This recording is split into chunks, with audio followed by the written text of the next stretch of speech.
It started with a familiar click, the hum of my husband's laptop booting up. I wasn't snooping, not at first. James often left his laptop at home when he didn't need it for work, and I'd occasionally use it for something quick. That morning, I needed to print a recipe for dinner. Simple, innocent. The desktop loaded, cluttered with files, videos, and folders. James always had this disorganized chaos on his devices. But my eyes caught a file right at the top of the pile. Recently modified, with a generic title. MOV_00321.mp4. For no particular reason I clicked it. The video began with laughter. His laughter. So familiar that it immediately drew me in. The camera wobbled slightly, as though held by hand, before it steadied on a dimly lit room. My stomach twisted. The scene wasn't a work presentation, as I expected. It was personal. James was there, sitting on a couch, smiling in a way that sent chills down my spine. Not at me, not with me, but at a woman I didn't recognize. She leaned into him, her hand brushing his thigh, and I felt my breath hitch as he wrapped an arm around her shoulder. His fingers, so casual, so intimate, toyed with the strap of her dress. They laughed about something I couldn't quite make out. Her voice high and teasing, his low and warm. The video played on, and I couldn't look away. My body felt like it was burning and freezing at once. The kiss that followed wasn't hurried or stolen. It was deliberate, passionate. The kind of kiss that made my heart sink into the pit of my stomach. I paused the video, my hand trembling over the touchpad, unwilling to see more but desperate for answers. My mind raced, clashing between denial and suspicion. It could be old, I reasoned, a relic of his past life before me. But something tugged at the back of my brain, an instinct, a sharp gnawing certainty that it wasn't. I replayed the first few seconds, pausing this time at the bottom corner of the screen. There, partially obscured, was a date. March 15, 2023. March 15th. The date burned into my memory like a brand, because I remembered that night vividly.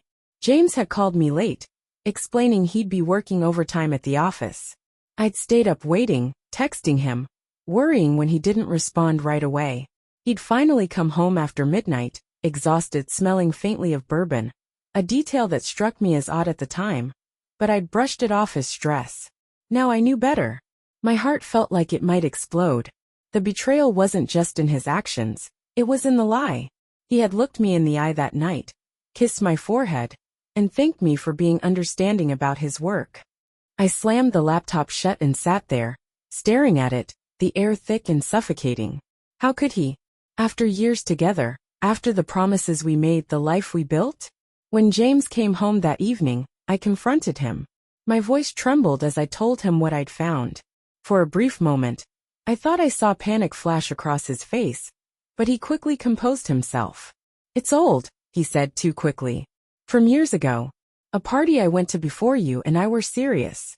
"Don't lie to me," I said, my voice cracking. "I saw the date, James.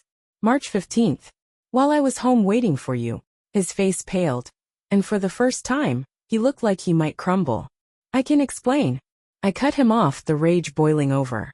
"Explain what?" "That you kissed another woman while I was here, trusting you? That you made me believe you were working late while you were with her."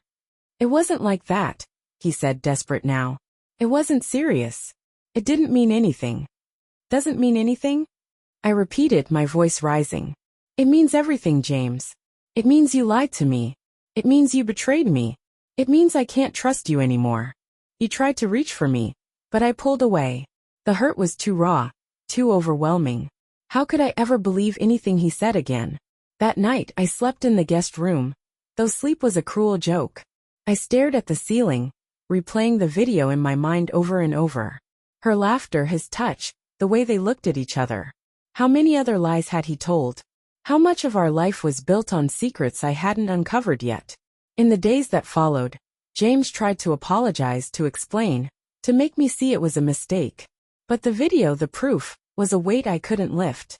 Every time I looked at him, I saw her. Every time he spoke, I heard his excuses from that night. I don't know what comes next for us. Maybe I'll forgive him, maybe I won't.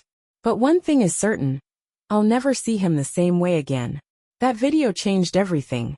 And now, Every time I hear a notification or see a file on a computer screen, I wonder, what else is hidden, waiting to shatter me all over again? The days stretched into weeks, each one more agonizing than the last. James was relentless in his attempts to mend what he had broken, but every gesture, every apology felt hollow.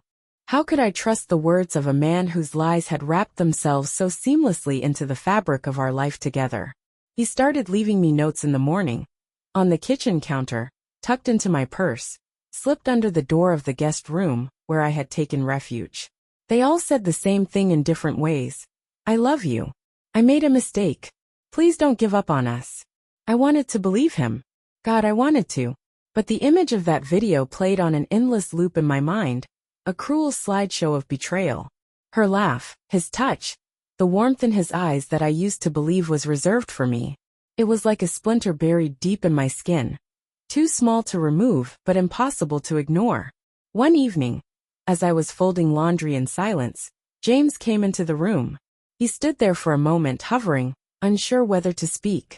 I ignored him, focusing on the mechanical act of folding shirts, pairing socks, anything to avoid looking at him. Finally he cleared his throat. "Can we talk?" he asked softly, as though speaking too loudly might shatter me. I kept folding. "What is there to talk about?" He sighed, running a hand through his hair. "I know I've hurt you. I know I've broken your trust, and I'm so sorry, Claire. But I need you to know it wasn't like what you think." I froze, clutching one of his shirts in my hands. "Wasn't like what I think." "I saw it, James. I saw everything." My voice cracked, and I hated myself for it. "You saw a moment," he said quickly. "A stupid, reckless moment. But that's not us. That's not who we are." I dropped the shirt onto the pile, finally turning to face him. His eyes were red, tired. He looked as broken as I felt, but it didn't matter. He had brought this on himself. "Who we are?" I repeated bitterly. "Who are we, James? Because I don't recognize us anymore." He stepped closer, his hands trembling slightly. "We're the same people who built this life together. The same people who promised each other forever. Claire, please. Don't let one mistake erase everything we've been through." His words hung in the air, heavy and desperate, but I couldn't let them reach me. "One mistake," I whispered, the pain surging back to the surface. "This wasn't a mistake, James. A mistake is forgetting an anniversary, or saying something you didn't mean in an argument. This was deliberate. You lied to me. You planned it." "I didn't plan it," he said quickly, his voice thick with emotion. "It just happened.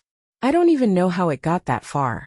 I was drunk and she—" "Don't," I snapped, cutting him off. "Don't you dare blame her. You had a choice, James.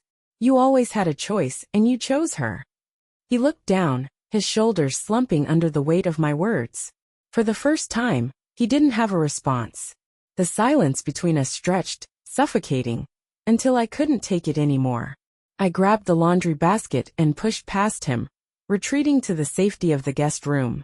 That night, I lay awake, staring at the ceiling as the sound of his quiet sobs filtered through the walls. I wanted to feel sympathy, to reach out and comfort him, but all I felt was anger. Anger at him, at myself, at the life we had built that now felt like a house of cards. The days that followed were filled with more of the same. James tried to give me space, though I could feel his eyes on me every time I walked past him. He cooked dinner, did the laundry, cleaned the house. All the things I used to do without complaint. It was his way of showing me he cared, of trying to prove he could be the man I needed him to be. But it wasn't enough. One afternoon, while James was at work, I sat down at the kitchen table with his laptop. It had been haunting me ever since that night. A Pandora's box of secrets I wasn't sure I wanted to uncover. My hands trembled as I opened it, navigating to the folder where the video had been saved. It was still there, taunting me with its existence. I hesitated for a long moment before clicking on it again. The same scene played out, his laughter, her touch, the kiss. But this time, I watched it through to the end. The camera shifted, capturing more of the room, and I noticed something I hadn't seen before. A reflection in a glass door behind them. James's phone, propped up on a table, recording it all. Why would he record it? The question gnawed at me, unraveling what little sense I had tried to make of the situation. Had he wanted to keep the memory? To revisit it later? Or had it been some sick mistake? An accident he hadn't realized until it was too late? I closed the laptop, feeling sick to my stomach. My mind spiraled, searching for answers I knew James might never give me. That evening, when he came home, I confronted him again. This time, my voice was quieter, more controlled. Why did you record it? He froze, his face pale as he realized what I was asking. I didn't mean to, he said finally. I swear, Claire. It wasn't intentional. I didn't even know it was recording until later. Later. I asked, my voice sharp. So you watched it? You kept it? He looked away, unable to meet my gaze. I deleted it. Or I thought I did. I didn't mean for you to see it. I didn't mean for any of this to happen. I laughed bitterly, the sound hollow and unfamiliar. You didn't mean for me to see it? That's what you're sorry for? Not the fact that it happened in the first place. He tried to reach for me again, but I stepped back, shaking my head. I can't do this, James. I can't keep pretending that we're okay. We're not okay. I'm not okay. He looked at me, his eyes pleading, but I could see the defeat in them. What do you want me to do, Claire? Tell me and I'll do it. I'll do anything. I didn't have an answer for him. I didn't know what I wanted. All I knew was that the life we had built together was gone, shattered by a single video and the lies it exposed. And no matter how much he apologized, no matter how hard he tried, I wasn't sure we could ever put the pieces back together. The following morning I woke up before sunrise. The house was silent, except for the faint hum of the refrigerator and the occasional creak of the floorboards. James was still asleep in our bedroom, or at least the bedroom that used to feel like ours. I sat in the kitchen with a cup of coffee, staring blankly out the window as the first hints of daylight crept over the horizon. My thoughts were a tangled mess of anger, heartbreak, and confusion. I couldn't shake the feeling that there was more to the story, something James wasn't telling me. But did I even want to know? The trust between us was shattered, and even if he confessed every last detail, would it change anything? I wasn't sure. The questions swirled in my mind, relentless. How long had it been going on? Was she the only one? Had he felt anything for her, or worse, did he still? And why record it, even if it was accidental? The more I thought about it, the less sense it made. By the time James walked into the kitchen, I was already on my second cup of coffee. He looked hesitant, like a man walking into a room full of landmines. Good morning, he said softly, his voice tentative. I didn't respond. My gaze stayed fixed on the window, watching as the world outside slowly came to life. He sighed and sat down across from me, clasping his hands together on the table. Claire, he began, but I cut him off. Don't, I said sharply, finally turning to face him. Don't say anything unless it's the truth. His jaw tightened, and for a moment I thought he might argue. Instead he nodded. Okay, what do you want to know? I stared at him, searching his face for any sign of deception. How long? It didn't go on, he stammered. It happened once. Just that night. I narrowed my eyes. And I'm supposed to believe that? It's the truth, he insisted, his voice rising slightly. I swear, Claire. It was a mistake. I was drunk and it meant nothing. Stop saying it meant nothing. I snapped, my voice trembling. It meant something, James. It meant you were willing to throw away everything we had for. For what? A few hours of fun? Was it worth it? He looked down at his hands, his shoulders slumping. No, he said quietly. It wasn't worth it. I know that now. I've known it since the moment it happened. I scoffed, shaking my head. Since the moment it happened? Really? Then why didn't you tell me? Why let me find out like this? I didn't know how, he admitted, his voice cracking. I was scared. I didn't want to lose you. You didn't want to lose me? I repeated, my voice dripping with bitterness. You lost me the moment you kissed her, James. The moment you lied to me. Tears welled up in his eyes, but I felt no sympathy. Not anymore. I know I've messed up, he said, his voice barely above a whisper. But I love you, Claire. I love you more than anything. I stood up abruptly, the chair scraping against the floor. You don't love me, James, I said coldly. If you loved me, you wouldn't have done this. He didn't try to stop me as I walked out of the kitchen, and I was grateful for that. I needed space, time to think. But even as I retreated to the guest room, his words lingered in my mind. I love you. How could he say that so easily after everything he had done? Did he even understand what love was? The hours passed slowly, the weight of the situation pressing down on me like a heavy fog. I thought about calling a friend, someone to talk to, but I couldn't bring myself to do it. How do you even begin a conversation like that? Hey, I just found out my husband cheated on me. Any advice? Instead, I scrolled mindlessly through my phone, trying to distract myself. But every time I looked at the screen, I thought of that video, the way James had touched her, kissed her.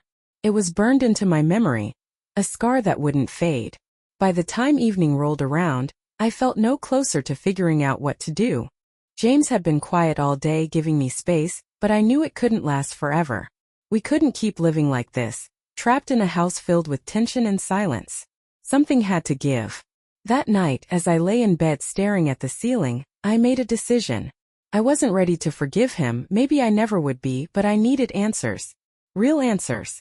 Not the half-truths and excuses he had been feeding me. If there was any hope of salvaging our marriage, I needed to know everything. The next morning, I confronted him again. This time I didn't hold back. I asked every question that had been tormenting me, no matter how painful the answers might be. Who was she? How did it happen? Why? James answered each question as best he could, his voice heavy with regret. He told me her name, how they had met at a work event months ago. He insisted they hadn't kept in touch, that it really had been a one-time mistake. But the more he talked, the more I realized how little comfort his words brought me. The damage was done, and no amount of explanations could undo it. After our conversation, I felt drained, like a part of me had been hollowed out. I didn't know what to believe anymore. James said all the right things. He was sorry, he loved me, he wanted to make things right, but his actions had already spoken louder than his words ever could. For the next few weeks, we lived in a strange limbo. James continued to apologize, to try and prove he was committed to fixing things, but I remained distant. Trust, once broken, is nearly impossible to rebuild. And as much as I wanted to believe we could find a way forward, I couldn't shake the feeling that our marriage was already over. Every time I looked at him, I saw the man from the video, the man who had lied to me, betrayed me. I couldn't reconcile that image with the man I had married, the man I had built a life with. It was like living with a stranger. Eventually, I realized I couldn't keep living like this. I couldn't keep torturing myself, replaying the past over and over in my mind. I needed to make a choice, to either forgive him and try to move on, or to walk away and start over. Neither option felt right, but staying in this limbo was killing me. One evening, as the sun set outside the window, I sat James down and told him how I felt. I told him I didn't know if I could ever forgive him, but that I needed time to figure it out. He nodded, his eyes filled with pain, but he didn't argue. For once, he understood that this wasn't something he could fix with words or gestures. This was my battle now, and I had to fight it on my own terms. As I packed a small bag and prepared to leave, James stood in the doorway, watching me with a look of quiet desperation. I love you, Claire, he said softly. No matter what happens, I love you. I didn't respond. I couldn't. Instead, I walked out the door, leaving behind the life we had built together, unsure if I would ever come back. The first few nights away from home were the hardest. I stayed at a small hotel on the outskirts of town, far enough that I wouldn't accidentally run into James, but not so far that I felt completely disconnected from the life I'd left behind. The room was impersonal, cream-colored walls, generic artwork, a stiff bed with a floral-patterned duvet. It wasn't comfortable, but it was quiet. And for the first time in weeks, I had space to breathe. At night, I stared at the ceiling, haunted by memories of the life we'd built together. Our wedding day, the first time we bought a house, the long road trips where we sang along to terrible songs on the radio. It was all tangled up with the betrayal, impossible to separate the good from the bad. I wanted to hate him, to erase him from my life, but I couldn't. Despite everything, I still loved him. That was the cruelest part. During the days, I tried to distract myself. I took long walks, exploring the unfamiliar streets around the hotel. I stopped at little coffee shops, reading books I couldn't focus on and staring out the window as strangers went about their lives. They all seemed so normal, so blissfully unaware of the kind of pain I was carrying. I envied them. One afternoon, about a week into my self-imposed exile, I got a call from James. My heart raced as his name lit up my phone screen, but I didn't answer. I couldn't face him yet. A minute later, a text came through. "I just wanted to know if you're okay. I'm not trying to pressure you. Just let me know you're safe." I stared at the message for a long time, my thumb hovering over the keyboard. Part of me wanted to ignore it, to leave him in the same uncertainty I'd felt since the moment I found that video. But I couldn't. Whatever else he had done, James didn't deserve that. I typed out a quick response. "I'm safe. I just need more time." His reply came almost immediately. "Take all the time you need. I love you." I put the phone down, my chest tight with conflicting emotions. His love didn't feel like enough anymore. But it wasn't something I could easily dismiss either. What did it even mean to love someone after what he had done? Was it possible to rebuild from this? Or were we just fooling ourselves? As the days turned into weeks, I started to feel a strange kind of clarity. The pain was still there, sharp and unrelenting, but it no longer consumed me. I began to think about what I wanted, not just from James, but from my life. Did I want to spend the rest of it looking over my shoulder, questioning his every word and action? Or did I want to take this as a chance to start over, to find myself again? One morning, I decided to visit my sister, Emily. She lived a few hours away in a small, picturesque town that always felt like a sanctuary. I hadn't told her much about what had happened, just that James and I were going through a rough patch. But as soon as I arrived and she saw my face, she knew it was more than that. "Claire," she said gently, pulling me into a hug. "What's going on?"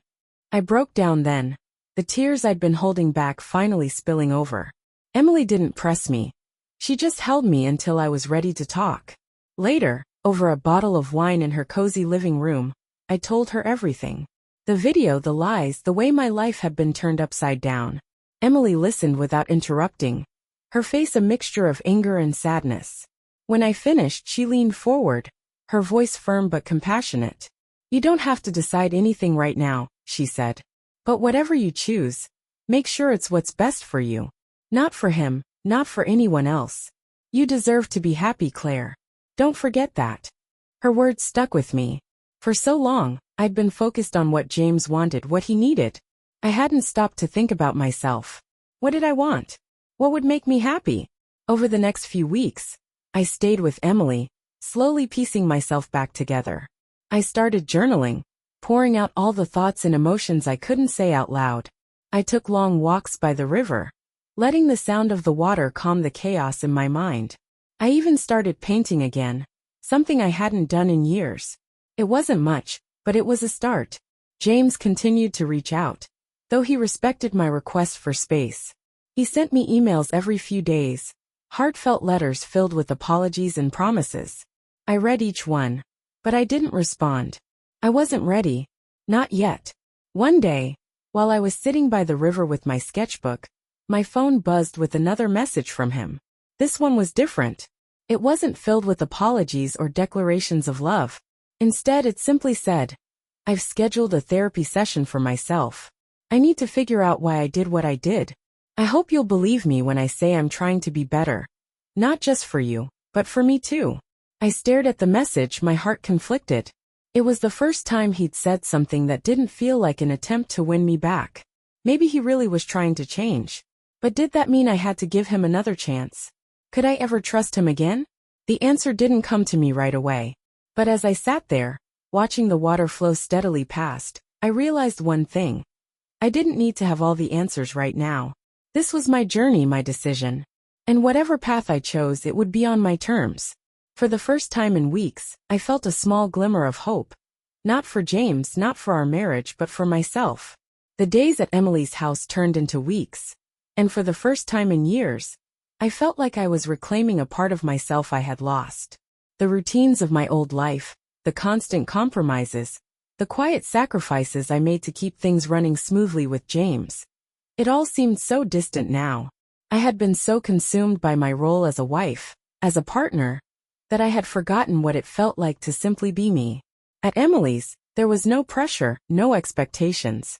I woke up when I wanted, spent my days as I pleased, And for once, I didn't feel guilty about putting myself first. James continued to send messages, though they became less frequent as time went on. He didn't push me or demand answers, which I appreciated more than I could say. I still read every word he sent, though I never replied. Some part of me wanted to respond, to tell him how I was doing or to ask how he was holding up. But I couldn't bring myself to cross that line. I wasn't ready to let him back in, not yet. One afternoon, while Emily was at work, I found myself going through an old box of photos she had stored in her attic. There were pictures of us as kids, running barefoot through the yard at our parents' house, our faces smudged with dirt and smiles wide. I laughed softly at a photo of me holding up a lopsided cake I had baked for her birthday. Emily's expression in the picture was priceless, half amusement, half horror.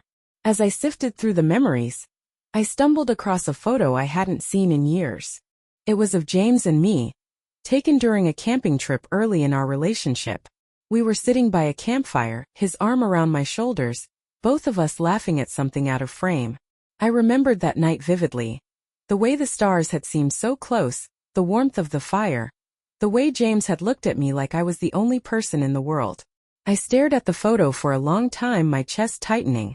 That was the man I had fallen in love with, the man who had made me believe in forever. But where had he gone? Was he still there, buried under the weight of his mistakes? Or had I been holding on to a version of him that no longer existed? That evening when Emily came home, I showed her the photo. She studied it for a moment before handing it back to me. "You were happy then," she said simply. I nodded, tracing the edges of the photo with my thumb. "I was." She hesitated, then asked the question I had been avoiding. "Do you think you could ever be happy with him again?" The question lingered in the air, heavy and unavoidable. I didn't answer right away.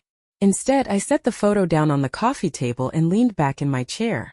"I don't know," I admitted finally. "I want to, but I don't know if I can ever trust him again." Emily reached over and took my hand, her grip firm and reassuring. "You don't have to decide right now," she said. "Take all the time you need. But remember, whatever you choose, it's okay. There's no right or wrong answer here. Just what feels right for you." Her words stayed with me long after she had gone to bed. That night, as I lay awake staring at the ceiling, I thought about all the possibilities that lay ahead. I could try to rebuild with James, to find a way back to the life we had before. Or I could walk away, start fresh and build something new. Both options terrified me in different ways. Both felt impossibly hard. The next morning, I woke up with a strange sense of clarity. I wasn't ready to forgive James, not yet, but I needed to talk to him.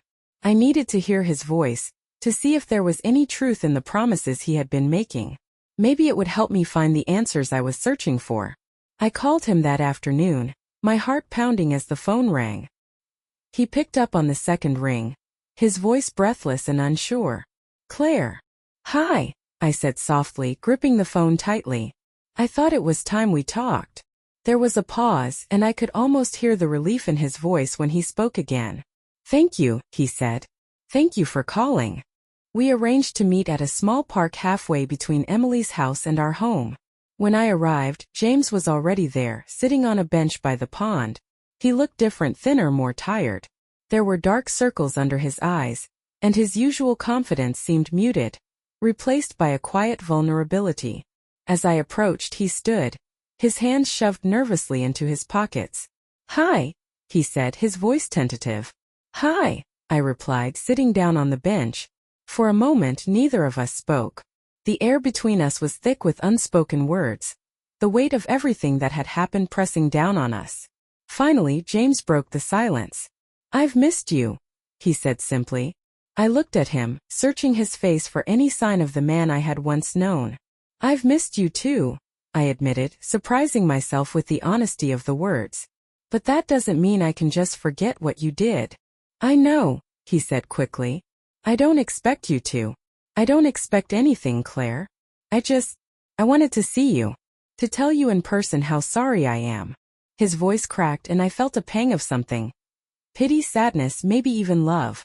"I don't know if sorry is enough," I said softly. "I don't know if anything is enough." James nodded, his gaze fixed on the ground. "I know I can't undo what I did. But I'm trying to be better.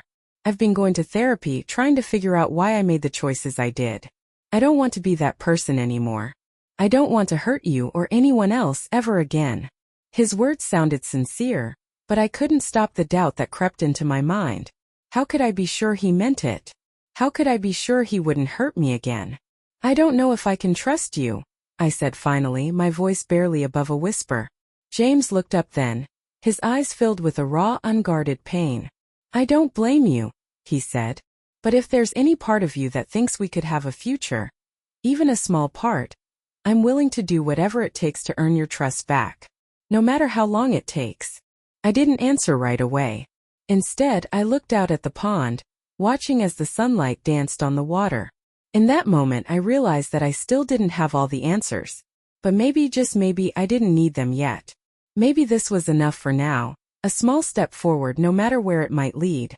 The weeks following that conversation were a mix of cautious progress and relentless uncertainty. I didn't move back home. Not yet.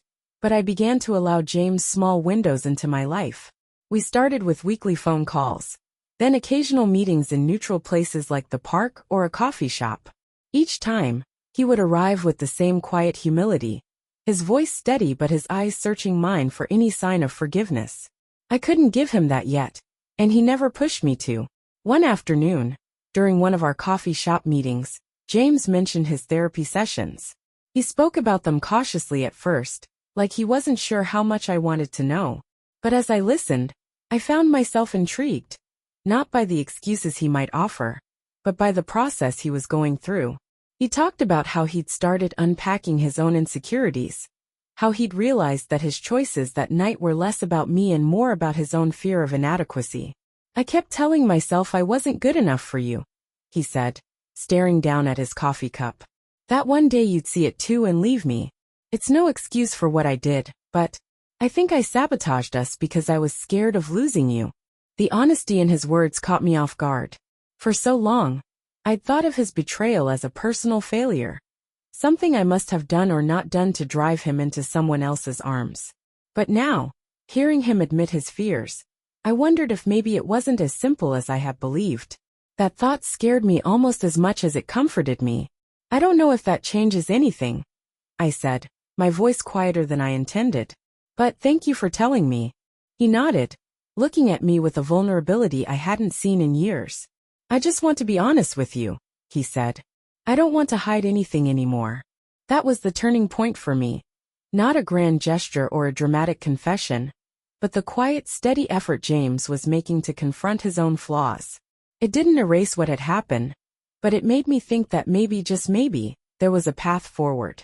Still, the idea of moving back in with him felt overwhelming. Every time I thought about returning to the house we had shared, I felt a surge of anxiety. That house wasn't just a home anymore. It was a reminder of the life we had built together, and the lies that had unraveled it. I told James as much one evening during one of our conversations, and he surprised me with his response. Then let's start fresh, he said. If the house is too much, we'll sell it. We can find a new place, a new beginning. I stared at him, stunned by the offer. The house had been his dream, a sprawling two-story with a big backyard and a garage he'd converted into a workshop. He'd poured so much of himself into it, and yet here he was, willing to let it go for me. Are you sure? I asked, my voice filled with doubt. He nodded without hesitation. The house doesn't matter if you're not in it. I just want to be with you, Claire. Wherever that is. The sincerity in his voice brought tears to my eyes. For the first time in months, I felt a glimmer of hope. Not just for James but for us. It wasn't an immediate decision, and it wasn't easy. Selling the house meant letting go of years of memories, both good and bad. It also meant stepping into the unknown, which terrified me more than I cared to admit. But as the weeks passed, I found myself warming to the idea. Maybe a fresh start was exactly what we needed. A chance to rebuild without the weight of the past hanging over us. By the time the house was officially on the market, James and I had started seeing each other more regularly. We weren't back to where we had been before the betrayal, but we were learning to talk to each other again, to laugh together, to find small moments of connection. It wasn't perfect, and there were still days when the pain felt unbearable. But it was a start. One evening, after a particularly long and emotional day, James and I sat on the porch of the house, watching the sun set over the neighborhood. It was one of our last nights there, and the air was filled with a bittersweet quiet. "Do you remember the first time we saw this place?" James asked, his voice tinged with nostalgia. I nodded, smiling despite myself. "You were so excited about the backyard. You said it would be perfect for barbecues. And you loved the kitchen," he said, his smile matching mine. "You said it had enough counter space to bake as much as you wanted." We fell into a comfortable silence, the memories washing over us like waves. For all the pain and heartache, there had been so much love here too. Letting go of it felt like letting go of a part of ourselves. As the last rays of sunlight disappeared below the horizon, James turned to me, his expression serious. "Claire," he said softly, "I know I've said it before, but I need to say it again. I'm so sorry for what I did to us. I'll never stop being sorry." I looked at him, the man who had broken my heart, but who was also trying, in every way he knew how, to mend it. "I know," I said, my voice steady. "And I'm trying, James. I'm trying to forgive you." It wasn't a promise or a guarantee, it was the truth. Forgiveness wasn't a destination I had reached, but a journey I was still on. Whether or not we made it all the way together, I didn't know. But for the first time in a long time, I felt like we might have a chance. A few weeks later, we closed on the house and moved into a small rental on the edge of town. It wasn't anything like the sprawling two-story we had left behind, but it felt right. It was a blank slate, a place where we could start over without the shadows of the past looming over us. And so we began again. Slowly, cautiously, with more honesty than we had ever had before. There were still moments of doubt, still days when the wounds felt fresh. But there were also moments of hope, of connection, of love. It wasn't perfect, but it was ours. And for now that was enough. The rental house was nothing like the home we had left behind. It was small, a modest single story with creaky floors and walls painted an uninspiring beige. The kitchen was cramped, and the backyard was barely big enough for the 2 folding chairs we set up outside. But it didn't matter. In some strange way, I felt lighter there, as though the weight of our old life had been left behind with the keys to the house we sold. This was new, unfamiliar territory, and while it was far from perfect, it gave us space to breathe. James and I were careful with each other in those first few weeks. Every conversation, every glance, felt like walking a tightrope, each of us afraid to push too hard or say the wrong thing. But there was also something refreshing about the honesty that had taken root between us. The old habit of brushing things under the rug, of pretending everything was fine even when it wasn't, was gone. We spoke more openly now, even when the conversations were difficult. One evening, as we sat on the back porch with cups of tea in hand, James broke the silence. "Do you ever regret giving this a chance?" he asked, his voice tentative. I looked at him, surprised by the question. "I think about it," I admitted. "But regret? No. If I didn't try, I'd always wonder if we could have made it work. I'm not saying it's easy, James. It's not. But I think trying is better than giving up." He nodded, his expression thoughtful. "I don't want you to feel like you have to stay," he said after a moment. "If it ever feels like too much, you can walk away. I wouldn't blame you." His words stung, not because they were unkind, but because they were so self-aware. He knew what he had done to me, to us, and he wasn't trying to pretend it hadn't happened. He wasn't even asking me to forgive him anymore. He just wanted me to choose him if I could. "I don't want to walk away," I said, my voice firm. "Not unless I'm sure there's nothing left to save. And right now I think there's still something here." It was the truth, though I wasn't entirely sure what that something was. Love, yes, but also a shared history, a bond that felt too strong to break entirely. Whether it would be enough to rebuild our relationship, I didn't know. But I was willing to try. The days turned into weeks, and slowly we began to find a rhythm. James was more attentive than he had been in years, not in a suffocating way, but in small, meaningful gestures. He'd leave little notes for me in the kitchen, offering encouragement or simply telling me he loved me. He started asking questions about my day, genuinely listening to my answers, something he'd rarely done before. And when I needed space, he gave it to me without question or complaint. I too was learning to let my guard down again, though it was a slow and often painful process. Trust doesn't return all at once. It comes in fragments, in small moments of vulnerability that feel like risks. Sometimes I would catch myself watching him, searching for signs that he might be slipping back into old habits. But more often than not, I found myself seeing glimpses of the man I had fallen in love with, the man who made me laugh, who looked at me like I was the most important person in the world. Therapy became a cornerstone of our rebuilding process. James continued his individual sessions, while I started seeing a therapist of my own. Eventually, we began couples therapy, something neither of us had ever considered before. It was uncomfortable at first, sitting in a room with a stranger and airing all our grievances, our fears, our regrets. But over time, it became a safe space for us to confront the things we had buried for so long. During one session, our therapist asked me a question that caught me off guard. "Claire, what would forgiveness look like for you?" I hesitated, unsure how to answer. "I don't know," I said finally. "I think I used to think forgiveness meant forgetting, pretending it never happened. But that's not possible. I can't erase what he did." The therapist nodded. "Forgiveness doesn't mean forgetting. It means letting go of the anger and resentment so it doesn't control you anymore. It's not for him. It's for you." Her words stayed with me long after the session ended. Could I let go of the anger?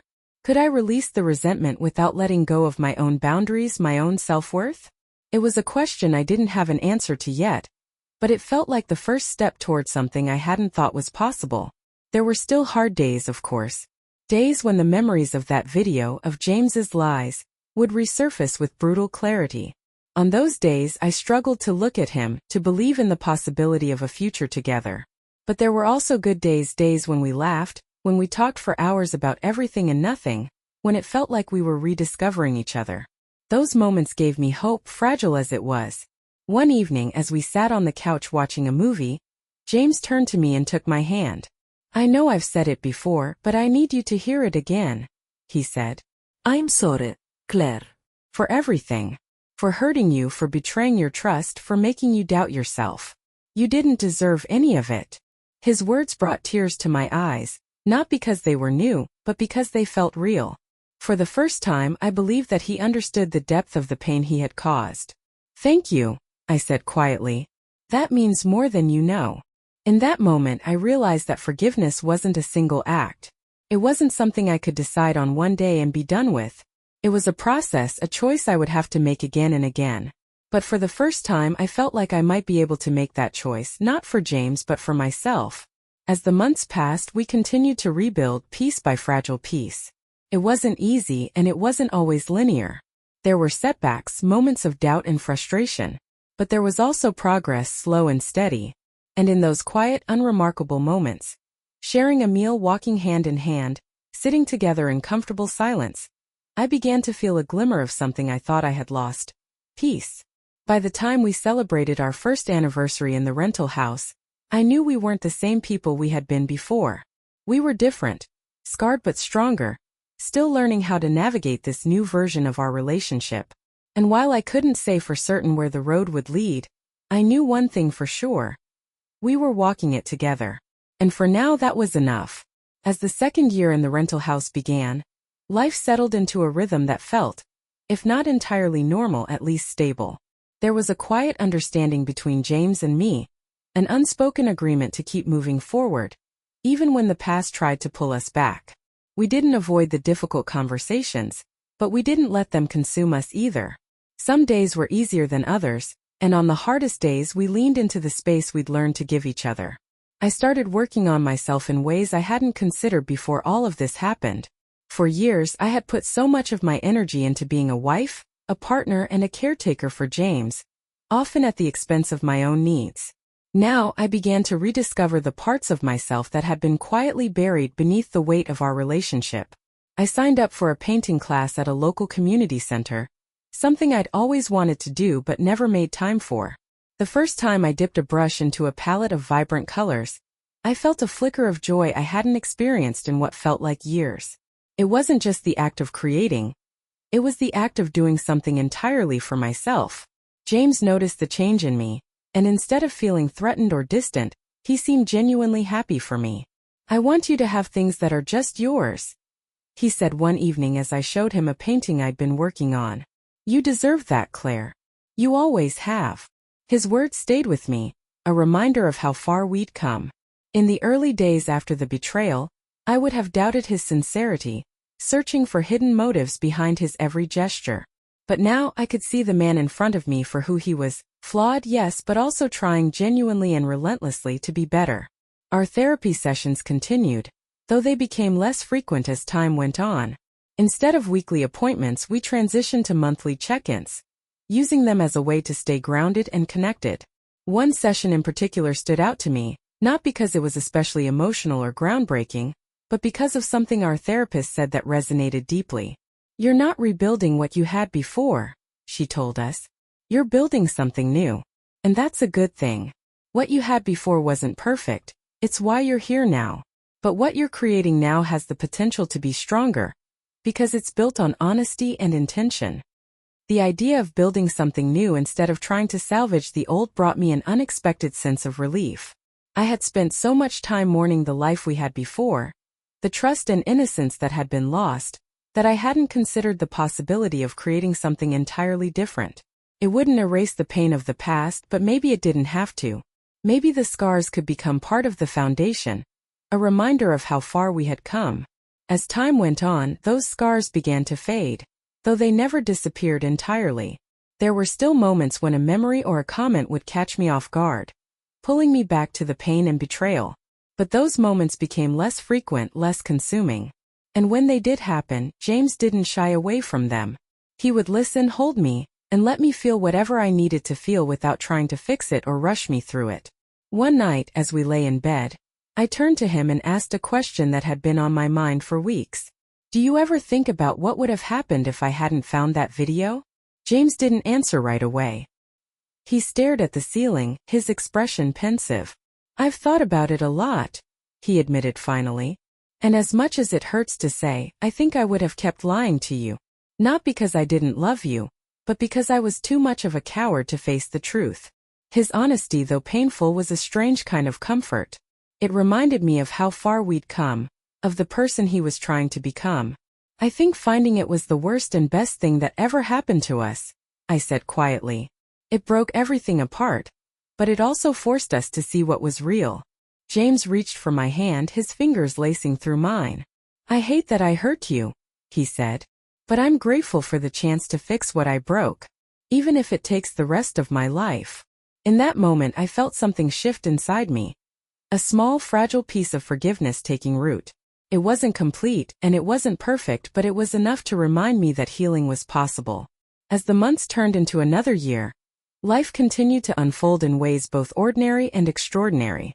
We found a new home, a modest house on the edge of a quiet neighborhood. It wasn't flashy or impressive, but it felt like ours in a way the rental never had. We spent weekends painting the walls, planting flowers in the garden, and filling the rooms with pieces of our story. New memories to replace the old. My painting became more than just a hobby. Encouraged by my teacher, I submitted a few pieces to a local art show, never expecting much to come of it. To my surprise, one of my paintings sold, and the buyer left a note praising the emotion and depth they saw in my work. It was a small victory, but it felt monumental. A reminder that I was capable of creating something beautiful, even out of pain. James too found his own ways to grow. He took on a mentorship role at work, guiding younger employees and sharing the lessons he'd learned, not just professionally but personally. He started volunteering at a local nonprofit, helping to organize events for underprivileged kids. Watching him dedicate himself to something bigger than himself, I saw a side of him I hadn't fully appreciated before. His capacity for kindness, for empathy, for change. There were still challenges, of course. No relationship is without them. But we faced them together, with a sense of unity that had been missing before. We learned to celebrate the small victories. A good day, a meaningful conversation, a moment of laughter, without taking them for granted. And slowly, steadily, the wounds of the past became less defining, less central to our story. One evening, as we sat in the garden watching the sunset, James turned to me and smiled. "Do you think we made it?" he asked, his tone half teasing but also earnest. I thought about the question, about everything we had been through and everything we had built since. "I don't think it's about making it," I said. "I think it's about choosing to keep trying. Every day." He nodded, his smile softening. Then I'll keep choosing you, he said. Every day. And as I looked at him, at the life we had created together out of the rubble of what we once were, I knew I would keep choosing him too. Not because it was easy, but because it was worth it. Because we were worth it. And that, more than anything, felt like enough. The years continued to pass, and with them came a sense of peace I never thought we'd find. Our relationship, once fractured, now felt like something both fragile and resilient. A mosaic pieced together from shards of love, trust, and hard-fought forgiveness. The pain of the past didn't vanish entirely, but it faded into the background, no longer the center of our lives. We had built something new, something imperfect yet beautiful, and that felt more meaningful than anything we'd had before. James and I found joy in the small moments that made up our days. We spent lazy Sundays gardening or cooking elaborate meals together, laughing when we inevitably burned something or made a mess of the kitchen. We took long walks through the neighborhood, sometimes talking for hours, sometimes walking in comfortable silence. Those simple acts of connection became the foundation of our new life, grounding us in the present and reminding us of what we had to be grateful for. My painting evolved into more than a passion. It became a calling. I started teaching workshops at the community center, sharing my love for art with others who wanted to explore their own creativity. Each class brought new faces, new stories, and a sense of fulfillment I hadn't realized I was missing. James attended one of my workshops once, surprising me with his clumsy but enthusiastic attempt at painting a landscape. His finished piece was far from perfect, but it was his earnestness that made me fall in love with him all over again. In time, we stopped needing therapy, though the lessons we learned there stayed with us. We continued to communicate openly, even about the hard things. There were moments when old wounds would resurface, a comment or a memory that triggered a pang of hurt, but we faced them together, with patience and understanding. Slowly but surely, those moments became less frequent, less painful. Our new house became a reflection of who we were now, filled with warmth and light. The walls were adorned with my paintings, alongside framed photos of trips we took to places we'd always talked about visiting, but had never made time for before. Each photo was a testament to our choice to keep moving forward, to keep building a life worth living together. One evening, years after that first fateful discovery, we found ourselves sitting on the back porch again, just as we had in the rental house. The garden we had planted was in full bloom, the air fragrant with the scent of lavender and roses. James poured us each a glass of wine, and we watched the sun dip below the horizon, painting the sky in shades of gold and pink. "I've been thinking," he said after a long silence, his voice soft, "about everything we've been through, about how close we came to losing this." I looked at him, at the lines on his face that time and worry had etched, at the love and sincerity in his eyes. "I think about it too," I said. "But maybe that's what makes it so meaningful now. We didn't just survive it, we chose to rebuild. That's what matters." He reached for my hand, his grip firm and steady. "I'll never stop being grateful for the chance you gave me, Claire. For choosing me, even when I didn't deserve it." Tears pricked my eyes, not from sadness, but from the overwhelming sense of gratitude I felt in that moment.